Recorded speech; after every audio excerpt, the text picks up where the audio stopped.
meets its intellectual eye. This expedition has been the favorite dream of my early years.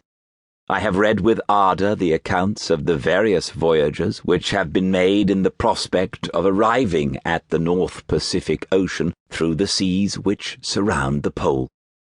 You may remember that a history of all the voyages made for purposes of discovery composed the whole of our good Uncle Thomas's library. My education was neglected, yet I was passionately fond of reading.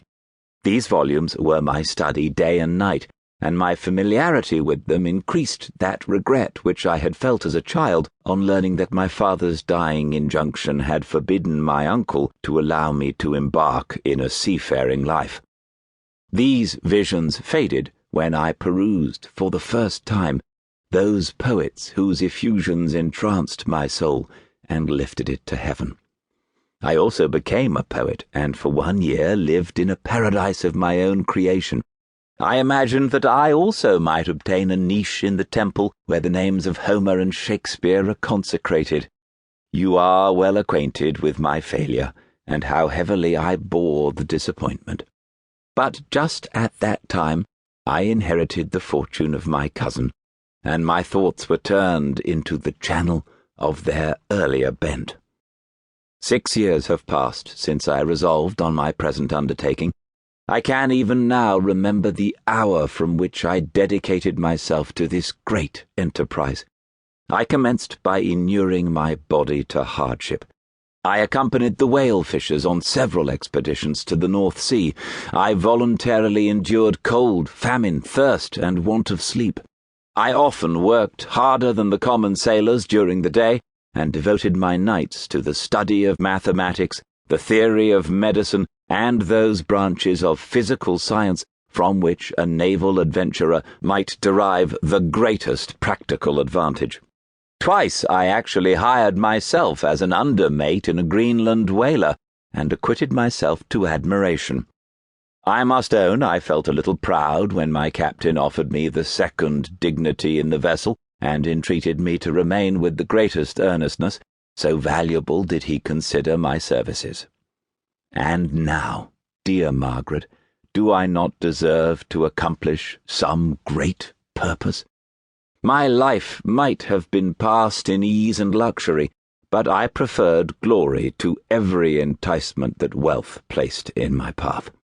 Oh, that some encouraging voice would answer in the affirmative! My courage and my resolution is firm, but my hopes fluctuate, and my spirits are often depressed. I am about to proceed on a long and difficult voyage, the emergencies of which will demand all my fortitude. I am required not only to raise the spirits of others, but sometimes to sustain my own when theirs are failing. This is the most favorable period for traveling in Russia. They fly quickly over the snow in their sledges. The motion is pleasant and, in my opinion, far more agreeable than that of an English stagecoach. The cold is not excessive if you're wrapped in furs, a dress which I have already adopted, for there is a great difference between walking the deck and remaining seated motionless for hours, when no exercise prevents the blood from actually freezing in your veins. I have no ambition to lose my life on the post road between St. Petersburg and Archangel. I shall depart for the latter town in a fortnight or 3 weeks, and my intention is to hire a ship there, which can easily be done by paying the insurance for the owner, and to engage as many sailors as I think necessary among those who are accustomed to the whale fishing. I do not intend to sail until the month of June, and when shall I return?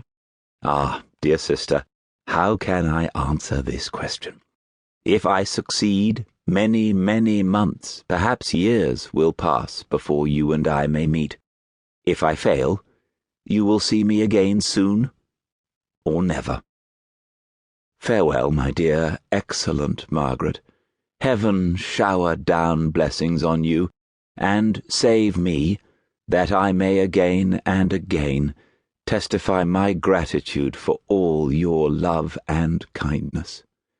Your affectionate brother, R. Walton.